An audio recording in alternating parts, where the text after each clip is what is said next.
MLC కవిత లేఖపై BJP MP DK అరుణ కీలక వ్యాఖ్యలు చేశారు. కవిత పేరుతో కాంగ్రెస్ బీఆర్ఎస్ నాటకం ఆడుతున్నాయని, కుట్రలో భాగంగానే కవిత పేరుతో లేఖ విడుదల చేశారని చెప్పారు.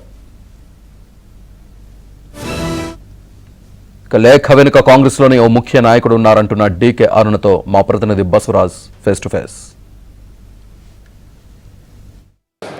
రాష్ట్ర వ్యాప్తంగా బీఆర్ఎస్ అధినేత కల్వకుంట్ల చంద్రశేఖరరావు కూతురు కవిత లెటర్ సంచలనం రేపుతుంది. కవిత లెటర్లో చాలా క్లియర్గా చెప్పింది, బీఆర్ఎస్ బీజేపీ కలిసిపోతాయన్న ఉద్దేశం అక్కడ కనిపిస్తుందన్న మాటలు అక్కడ కవిత లెటర్ ద్వారా వెల్లడవుతున్నాయి. ఈ విషయంలో మాట్లాడేందుకు మనకు మహబూబ్నగర్ ఎంపీ డీకే అరుణ గారు ఉన్నారు. మేడం చెప్పండి, కవిత గారు ఇవాళ చాలా క్లియర్గా రాసిండ్రు. ఏంటంటే మొన్న కేసీఆర్ బహిరంగ సభలో మాట్లాడిన మాటలు బీఆర్ఎస్ బీజేపీ కలిసిపోతాయన్న ఉద్దేశం జనాల్లో ముఖ్యంగా బీఆర్ఎస్ కార్యకర్తల్లో కనిపిస్తుందని చెప్పి అన్నారు.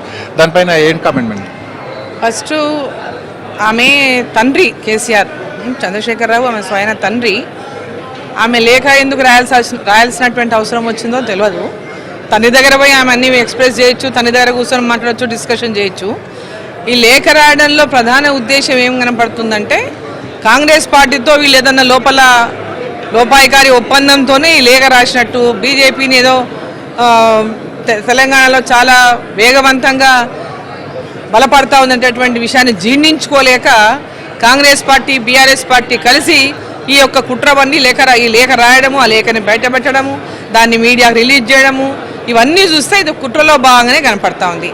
భారతీయ జనతా పార్టీ గతంలో ఎన్నికల ముందు కూడా బీఆర్ఎస్ పార్టీ ఇటువంటి ప్రయత్నమే చేసింది. కాంగ్రెస్ బీఆర్ఎస్ అప్పుడు లోపాయికారి ఒప్పందంతోన భారతీయ జనతా పార్టీ తెలంగాణలో బలపడితే చాలా ఇబ్బంది, మనకు మీనైనా ఉందాం మేమైనా ఉందాం, బీజేపీ మాత్రం ఉండకూడదు అనేటటువంటి ఒక దృక్పథంతో అప్పుడు కూడా భారతీయ జనతా పార్టీ బీఆర్ఎస్ ఒకటైపోతున్నాయి అని 4 రోజులకు ఒకసారి ఢిల్లీకి పోవడము, కలవడము, ఓ సంకేతాలు బీఆర్ఎస్ బీజేపీ ఒకటైనటువంటి ఒక మెసేజ్ ఇచ్చినట్టు ఒక లీకులు ఇవ్వడము, ఇవన్నీ కూడా ఒక కుట్రపూరితంగా జరుగుతున్నాయి.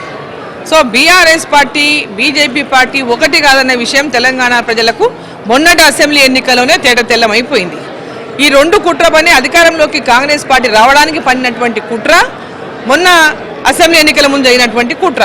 ఈరోజు పార్లమెంట్ ఎన్నికలలో ఆ కుట్రలన్నీ బయట తేటతెల్లమైనవి.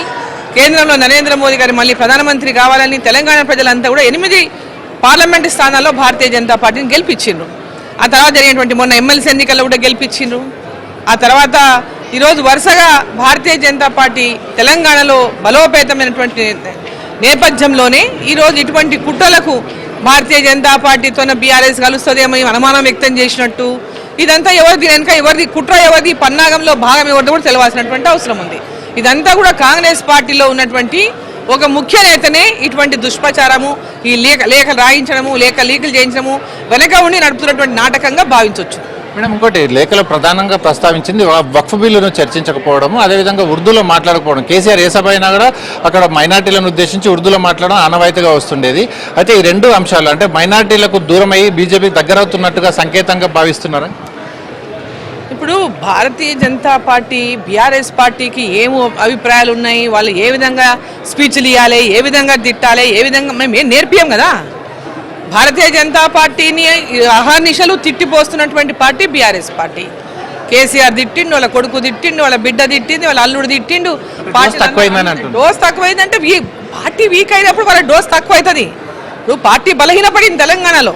బలహీనపడ్డ పార్టీ కాబట్టి మళ్ళీ బలం ఎట్లా పెంచుకోవాలంటే బీజేపీతో ఏదో కుదురుతుందంటే బలం పెంచుకుంటాం అనేటటువంటి ప్రయత్నం చేస్తున్నారు.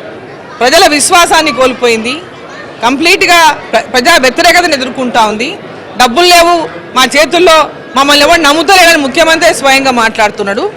ఈరోజు ఆ పరిస్థితుల్లో ఈరోజు కాంగ్రెస్ పార్టీ ఉండబట్టే ఏ రకంగానైనా భారతీయ జనతా పార్టీని మళ్ళీ ఈరోజు ఇంకా బలహీనపరిచేటటువంటి ఒక దురుద్దేశంతోనే ఆ 2 పార్టీలు కుట్రపని ఇటువంటి రాజకీయాలు చేస్తున్నాయి.